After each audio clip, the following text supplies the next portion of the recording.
ইমানদারের পরিচয় দিছে, সাচ্চা সৈনিকের পরিচয় দিছে, মানে অকুতোভয় সৈনিকের পরিচয় দিছে। মানুষ মরে একবার, ইমানদার ব্যক্তি মরে একবার, 10 বার মরে না। তারা প্রমাণ করছে। তারা আজকে বাংলাদেশের ইতিহাস তাদের নাম স্বর্ণাক্ষরে লেখা থাকবে। তাদেরকে আর এই গালি দিয়ে আর পার পাবেন না, আপনারা পার পাবেন না। কারণ এত জুলুম, অত্যাচার, নিপীড়ন, নির্যাতন, এত ভয়, ভীতি, মরণ, তারপরে হত্যা সত্ত্বেও তারা টিকে আছে একটা আদর্শ। এটা আপনার কাছে খারাপ লাগতে পারে, অনেকের কাছে খারাপ লাগতে পারে।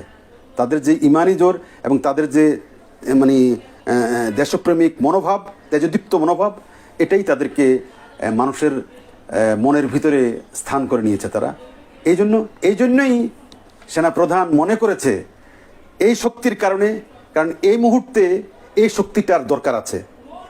আপনি মনে করেন জামাতের কোনো ব্যক্তি যদি হুঙ্কার দেয় না এখন কোনো ধরনের রক্তারক্তি করা যাবে না, তাহলে মানুষ অনেক হুঁশিয়ার হয়ে যাবে এবং অনেক বেশি শুনবে। এই মুহূর্তে এরা বিচক্ষণতার পরিচয় কীভাবে দিচ্ছে জানেন? এরা রাজনৈতিক দলের নেতাগুলোকে ডাকছে, কারণ তার জানে এদের পক্ষে লোকজন আছে, এরা তাদের লোকগুলোকে শান্ত করতে পারবে। এই মুহূর্তে দরকার শান্তি শৃঙ্খলা, ল অ্যান্ড অর্ডার সিচুয়েশন ঠিক রাখা। সেটার জন্যই তারা সেনাবাহিনী এই বিচক্ষণতার পরিচয় দিয়েছে সমস্ত রাজনৈতিক দলগুলোর, ইনক্লুডিং জামাত।